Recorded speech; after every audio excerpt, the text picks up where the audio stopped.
The RP Show continues on this Tuesday, episode number 1390 on Game Plus TV. And by the way, if you were a dum-dum and forgot to book your Christmas party, it's not too late. Overtime Hockey Lanes in Calgary has you covered. 28th Street, Northeast Calgary. They got the licensed bar. Not to mention the greatest hockey lanes you've ever seen. Let's bring in, just give him a follow on social media. Let's bring in Jersey Jim now. Jim, you'd die to have a overtime Hockey Lanes in New Jersey, wouldn't you? I know that you would. I would die to have that, Rod. I would love that. I want to go there so badly. To be honest, I'd love to go there. All of Alberta, go, and anybody across Western Canada, go check out Overtime Hockey Lanes and tell them the RP Show sent you. Okay, Jersey Jim, there's a lot to get to with you, and I guess before I get to the Rangers, because you covered all the teams in the tri-state area there so well, our poll question today is, should Connor Bedard be named to Team Canada for the Four Nations face-off? We'll know Wednesday whether he is or not. How do you answer that? As much as I would like to say yes, looking at it analytically, I'm going to say no. I'm going to vote no on that. I think he's a star. I think he's going to be on the Olympic team in 2026. But I just think in this short tournament, I think they're going to go with other players that have grinded it out a little bit more. Guys down in that South Florida area, in the North Florida area, Tampa, Florida guys, you know, who've won cups, who know how to win that short little tournament where you're going to need those grinders, those bangers. It's great you can score and do all that stuff. But I think it'd be good for him to take a little bit of time off, reset at that time. That's just my personal opinion. I ask this at my own peril. I see people teasing on social media that they've seen the rosters, and then I close it because I don't want to know. I don't want to be that guy liking it, because I don't think the NHL would look very favorably on anybody spilling the beans ahead of the announcement on Wednesday. Have you seen stuff out there? I've heard some things. I'm trying to not look at social media and try not to follow things because I actually want to see the rosters on Wednesday too. I want to see these big reveals on who it is. I mean, I have a feeling certain guys are going to be there just based on the way they play, but I'm trying not to look to see who's been named yet because I think I agree with you. I think the NHL wants these things to be announced on television.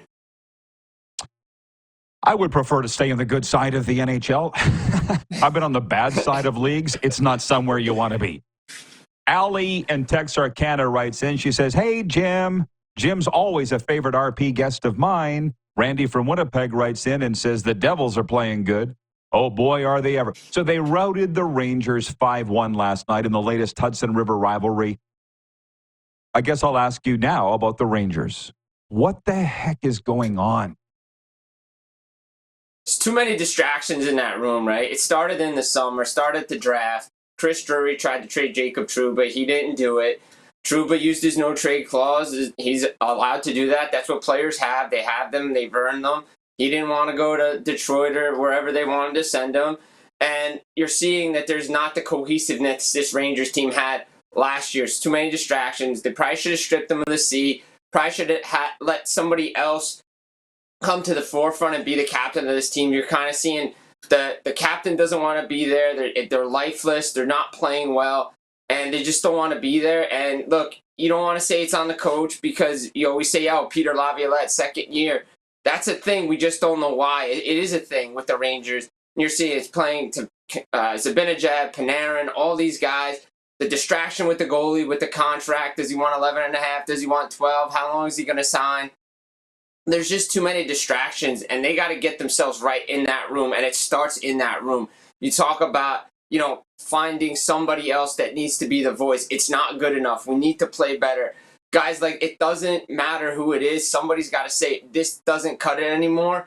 And if they want to get rid of them, make the trade, figure out what you want to do, because you can't keep going on this way through the rest of the season because teams are going to take advantage of it. Not to mention the Metro is better with the Devils, the Capitals, the Canes. Teams are better. The Rangers aren't going to steamroll everybody anymore.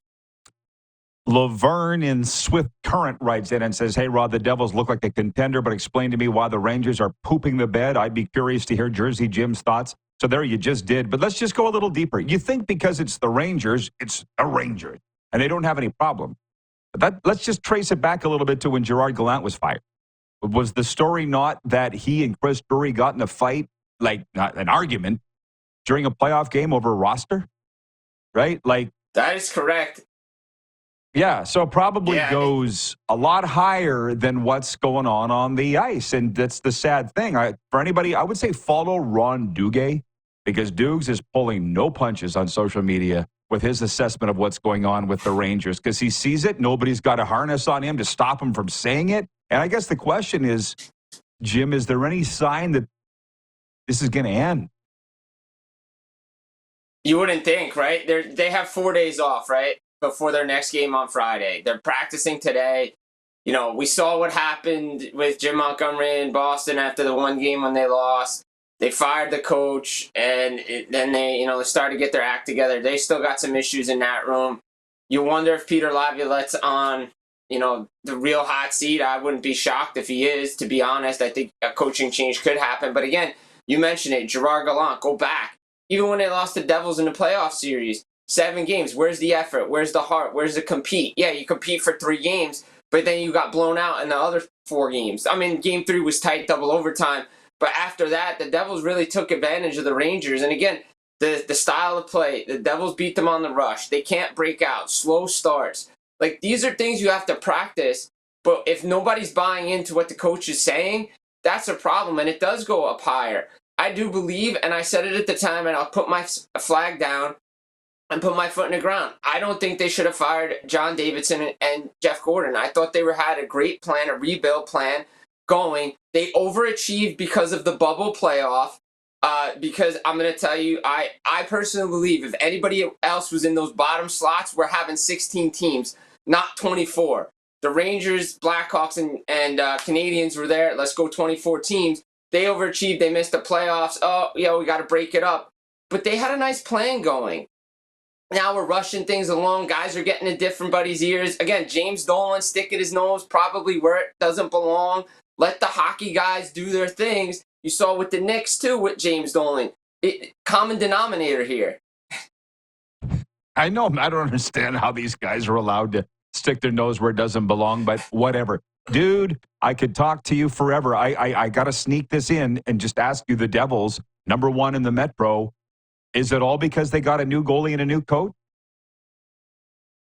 It's a lot of the new goalie. It's a lot about playing defense and blocking shots. I don't think Sheldon Keefe was happy with the way their third period happened yesterday, and the players said it too. They got hemmed in. They blocked a lot of shots. Jacob Markstrom probably had one of his best games of the season against the New York Rangers. He silenced a lot of critics. If you look at social media and you look at a lot of people in Devils land, they're not happy with Jacob Markstrom. A lot of people thought Jake Allen should have started that game. I am not one of them. I think Jacob Markstrom has been fine. He's played well. He's kept them in games they haven't been, playing well in, and they've been in games they shouldn't have been in because of Markey and because of Jake Allen. Both goalies have been fine, playing better defense. They're buying into the system. It's taking a little bit, but their starts were slow. They better start against the Rangers. But to me, the big thing for New Jersey is learning to play consistent 60-minute hockey. Do it game to game. Game here, game there, play 30 minutes here, 35 minutes here. Put it together for 60 minutes every game. Then you're going to be a Stanley Cup contender. Similar to what we saw with Paul Maurice in his first year with the Panthers, and it's carried over. Play that way for 60 minutes every game. It's tough to do, but if you can find a way to win hockey games, the Devils will be fine. But Jacob Markstrom has been a big reason why they're playing well. Nice job, Jersey Jim. You do a great job. Happy holidays, my friend. My best to you and yours, and keep in touch. Always keep in touch. Guys, happy holidays. We'll take care and see you soon. Jersey Jim Biringer from NHL Full Press. Sports Update is next, and your chance to get in on the conversation in Viewer Takeover. We'll be right back live on Game Plus Television, streaming live on YouTube and Facebook, and, of course, podcasting wherever the best podcasts are found.